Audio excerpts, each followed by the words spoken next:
Les déchets radioactifs, qu'est-ce que c'est?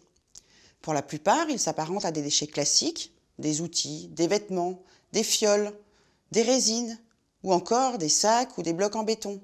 Mais ils ont une particularité, ils émettent des rayonnements. Ces rayonnements peuvent présenter un risque pour l'homme et pour l'environnement.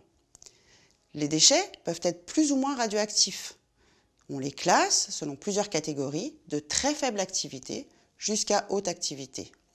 Et ils peuvent rester radioactifs plus ou moins longtemps, car la radioactivité décroît dans le temps. Pour certains, il faudra plusieurs jours à plusieurs centaines de jours pour que la radioactivité disparaisse. Pour d'autres, il faudra des centaines de milliers d'années.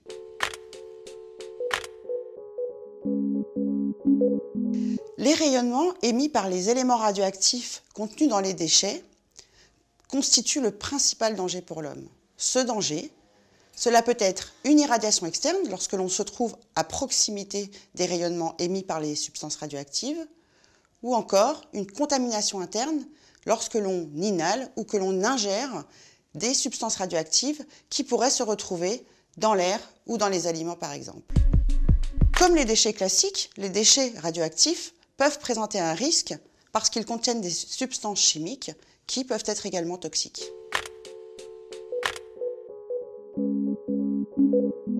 La radioactivité, qu'elle soit naturelle ou artificielle, décroît dans le temps. Mais pour les éléments radioactifs dits à vie longue, cela peut durer très longtemps. Afin de s'en protéger, il faut les isoler tout le temps qu'ils présentent des risques. Pour cela, on interpose des éléments de protection qui sont aussi appelés des barrières de confinement. La première barrière de confinement, c'est le colis. Les déchets sont conditionnés, c'est-à-dire solidifiés, puis généralement immobilisés dans une matrice en verre ou en ciment en fonction de sa dangerosité, afin d'éviter tout risque de dispersion dans l'atmosphère et de pouvoir les manipuler sans risque.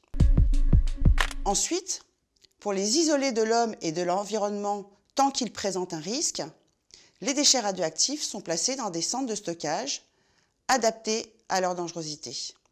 Pour les déchets de très faible et de faible et moyenne activité à vie courte, les colis de déchets sont placés dans des ouvrages en surface, puis une fois tous remplis, recouverts d'une couverture constituée de plusieurs couches de matériaux avec une membrane étanche.